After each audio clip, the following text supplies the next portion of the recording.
Mengod to mga higala karon January 7, 2025, mga 16 karon og nakita karon sa may bypass road diri sa Maa og makita nato diri karon ay aksidente, isa ka taxi ang gibangga sa isa ka mini dump truck. Atong pangutanon kini mga higala kung tinitabo. Mao kini ang taxi, medyo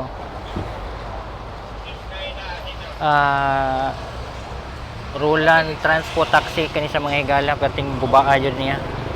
Kita nato.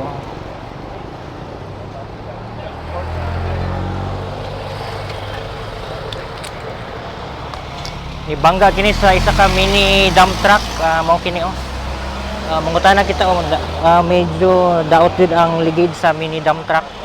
Makita nato karon mangutana kita karon sa kamoy driver ani sir. Unsay nito budi ani sir ngano na bangga man ni? Ito kay ingon siya urag nakatagsilaw daw siya.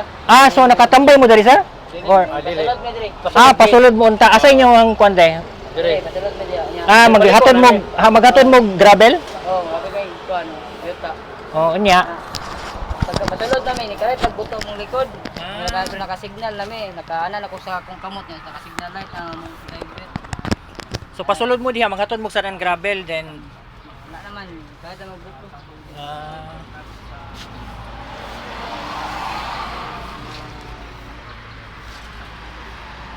Mao kini karon higala ang nahitabo. Na-injury ba ni? Turang kuan atong kuan sa taxi. Samad lang to diri. Naman. May raman ko to. Gani.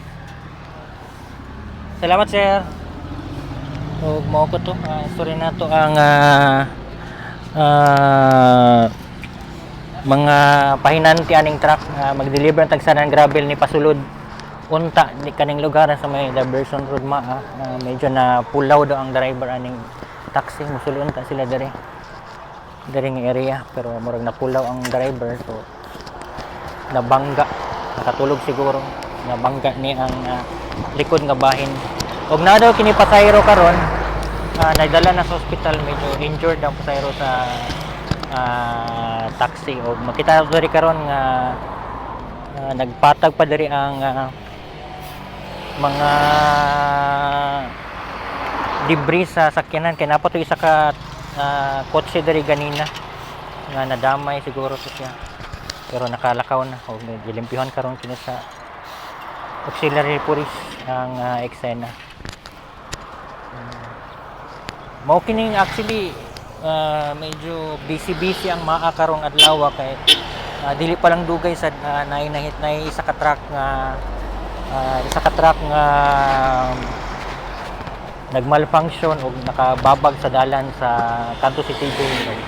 Diri sa bypass medyo uluor na ni silang area mga almost 1 kilometer siguro nasa isa ka taxi o mini dump truck nga nagbangga. So it's not a good day para sa mga traffic sa diri sa Barangay Maa.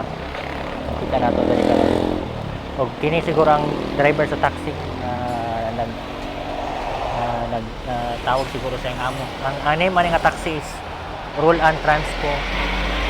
Roland Transport mo kanin sa mga higala. So gikan gyapon diri sa bypass road Romeo Brasias reporting. May udto kaniyong tanan. Daghang salamat sa pagtan-aw.